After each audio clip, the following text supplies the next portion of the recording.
Sen her gün köşe başlarında yırtık urbanla, kirli ellerinle avuç açan sefil insan, inan yok farkımız birbirimizden. Sen belki tüm yaşamınca dilenecek, beklediğin 5 kuruşu biri vermezse ötekinden isteyeceksin.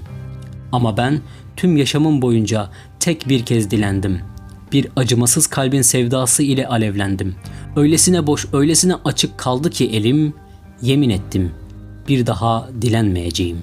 Dünyada çoğu kişi tarafından romantizmin akımının en büyük şairi ve yazarı olarak gösterilen Victor Hugo, 26 Şubat 1802 yılında Fransa'nın doğu bölgesindeki Besançon'da Joseph Leopold ve Sophie Trabacquet'in 3. oğlu olarak dünyaya geldi. Kendisinden önce dünyaya gelen iki kardeşi daha vardı. Abel Joseph Hugo ve Eugene Hugo. Victor'un doğumundan sonra siyaset ve politika hayatından hiç eksik olmadı. Babasının subay olması ve Victor'un doğumundan sonra Napolyon'un iktidara gelmesi ve babasının Napolyon hayranı olması bunun en büyük sebebiydi. Victor 18 yaşındayken de Bourbon monarşisi yeniden tahta geçirilmişti. Hugo'nun ailesinin ters dini ve politik görüşleri Fransa'da egemenlik mücadelesi veren kuvvetleri yansıtıyordu. Baba İtalya'da görev alıyor, Victor ve kardeşleri Paris'te yaşıyorlardı. Bu yüzden sık sık İtalya'ya seyahat etmek zorundaydılar. Victor'un babası İspanya'da yenilene kadar orada yüksek rütbeli bir subaydı. Yine bu git gel Victor Hugo için önemli zamanlardı. Gördüğü mavi denizleri, İtalya ile sembol olmuş Alpleri ve doğanın eşsiz manzarası sayesinde pek çok şey öğrenmişti. Üstelik daha 5 yaşında olmasına rağmen. Küçük yaşından beri şiire olan düşkünlüğü dillere destandı. Öyle ki daha 15 yaşındayken Fransız Akademisi tarafından düzenlenen şiir yarışmasını kazandı. Zamanın çoğu genç yazarı gibi Victor Hugo da 19. yüzyıl romantik akımının ünlü temsilcisi ve Fransa'da edebi alanın önde gelen şahsiyetlerinden olan François René de Chateaubriand'dan etkileniyordu. Bu etki sayesinde Victor Hugo, dünya tarihinin en büyük romantizm akımı yazarlarından biri olmuştur. Victor Hugo, eğitiminin ilk yıllarını İspanya'daki bir aristokrat okulunda tamamladı. Soylu olmadığı için aristokrat arkadaşları tarafından dışlandı. Bu ileriki zamanlarda da onun siyasi görüşlerini etkiliyordu. Henüz küçük bir çocuk olmasına rağmen yaşadıkları yüzünden aristokratlara karşı antipati duymaya başladı.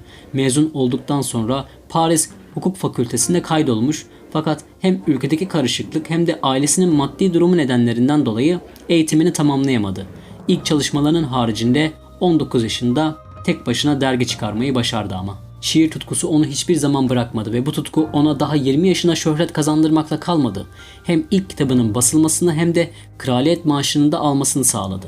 Şiirlerin spontane coşkusu ve akıcılığı büyük övgü alsa da asıl 4 yıl sonra yayınlanan şiir kitabı Victor Hugo'nun muhteşem bir şair ve kelime kullanma üstadı olduğunu açıkça ortaya koyuyordu. Annesinin ölümünden bir sene sonra 20 yaşında çocukluk aşkı olan Adele Faucher ile evlendi. Çiftin ilk çocukları Leopold doğumdan sonra fazla uzun süre yaşayamadı. 1824'te doğan kızlarına Leopold'un adını yaşatmak için Leopoldine adını verdiler. Onu 4 Kasım 1826'da doğan Charles, 28 Ekim 1828'de doğan Francois Victor ve 24 Ağustos 1830'da doğan Adele takip etti. Leopoldine, Victor Hugo'nun üzerine düştüğü en sevdiği kızıydı, ancak ne yazık ki o da henüz 19 yaşındayken 1843 yılında evlendikten kısa bir süre sonra çıktığı gemi yolculuğunda boğularak öldü. Kocasıyla birlikte Seine Nehri üzerinde gemi yolculuğu yaptıkları sırada gemi alabora oldu. Nehre düşen Leopoldine suda batmaya başladı. Onu kurtarmaya çalışan eşi Charles aynı kazada hayatını kaybetti. Victor Hugo, kızının vefat haberini günlük bir gazeteye okurken haberlerden öğrendi. Bu ani haberi hiç ummadığı bir anda son derece sürpriz bir şekilde alan Victor Hugo, bu olay üzerine psikolojik bunalıma girdi. Kızının ardından ona hitaben defalarca şiirler yazdı. O şiirlerden birinde şu satırlar yer alıyordu. Saf, düşünceli tatlı melek dünyaya gelirken neşeliydi. Bütün her şey gelip geçti, gölge gibi, rüzgar gibi. Victor Hugo'nun yazdığı ilk kurgu eseri 1829'da basıldı. Bu eserde Victor Hugo daha sonraki işlerinde de değineceği toplumsal vicdanı keskin bir biçimde inceliyordu. Bu kitap bir idam mahkumunun son günüydü. Roman, Albert Camus, Charles Dickens ve Dostoyevski gibi yazarlarda derin bir etki bıraktı. Fransa'da idam edilen gerçek bir katilin anlatıldığı bu hikaye bizzat Victor Hugo tarafından sosyal adaletsizlik üzerine başyapıtı Sefiller romanının da öncüsü kabul ediliyor. Peşi sıra gelen ilk uzun romanı Notre Dame'ın Kamburu 1831'de basıldığında büyük başarı kazandı ve çabucak Avrupa'daki diğer dillere çevrildi. Eserin etkilerinden belki de en önemlisi Paris şehrini utandırarak romanı okuyan binlerce turistin görmeye geldiği uzun yıllar ihmal edilen Notre Dame Katedrali'nin restore edilmesi oldu.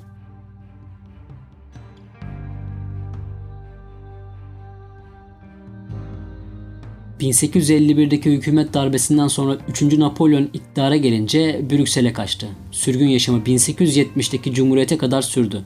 Sürgün yıllarında 1852-1855 arasında İngiltere'de kaldı. Eserlerinin çoğunu sürgün döneminde yazdı. Victor Hugo, eşi Adele Forcher'ın 1868'de vefat etmesi üzerine düzenlenen cenaze töreninde de sürgünde olması nedeniyle katılamadı. Fransız-Alman Savaşı'nın ülkesinin yenilgisiyle son bulması ve Cumhuriyet'in kurulmasından sonra 1970'te Paris'e döndü. Paris, Prusya devleti tarafından sarıldığı esnada açlıktan ölmemeleri için halka Paris hayvanat bahçesindeki hayvanlar kesilerek dağıtılıyordu. O günlerini yazdığı günlükte bilmediği hayvanların etlerini yediklerini yazmıştı Victor Hugo. Victor Hugo 1830'ların başında toplumsal sefalet ve adaletsizlik hakkında büyük bir eser üzerine çalışmaya başladı. Bu eser dünya tarihinin en büyük romanlarından biri olan Sefiller'di. Sefillerin yazım aşamasını tamamlamak tam 17 yıl sürerken yayınlanması yazım aşamasının ilk gününden tam 32 yıl sonra tamamlandı. Öyle büyük bir eserdi ki büyük şehirlere dağıtılan ilk kopya sadece 1 saat sonra tükenmişti. Victor Hugo kitabın akıbetini öğrenmek için yayıncısına şunu yazmıştı. Evet, sadece soru işareti. Yayıncısı ise mektuba karşılık olarak şunu göndermiştir. Bu yazışma bugün dünyadaki en kısa yazışma olarak kayda geçmişti.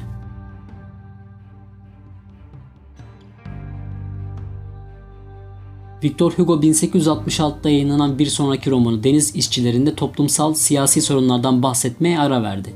Buna rağmen kitap Sefillerin getirdiği başarıdan dolayı ilgiyle karşılandı. Sürgünde 15 yılını geçirdiği adaya adamıştı bu eseri. İnsanın denizle mücadelesini ve denizin derinliklerinde saklanan kalamar hayvanının Paris'te alışılmadık bir şekilde moda oluşunu anlatıyordu. 1869'da basılan bir sonraki romanı Gülen Adam da tekrar siyasi ve toplumsal sorunlara döndü.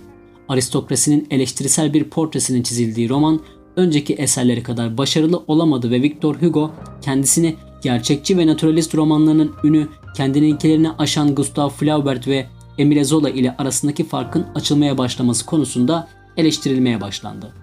Son romanı 93, 1874'te yayınlandı ve Victor Hugo'nun daha önce uzak durduğu bir konu olan Fransız devriminden meydana gelen terör dönemini anlatıyordu. Kitap yayınlandığı zaman Hugo'nun itibarını zedelese de şimdilerde daha fazla bilinen eserler arasında değerli olduğu düşünülür.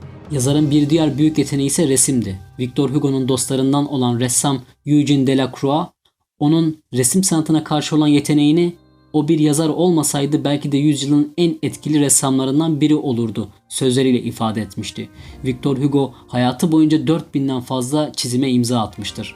Hugo malzeme bulamadığı zamanlarda kömür tozu, lamba isi, hatta kahve telvesi gibi alternatif malzemeler kullanıyordu.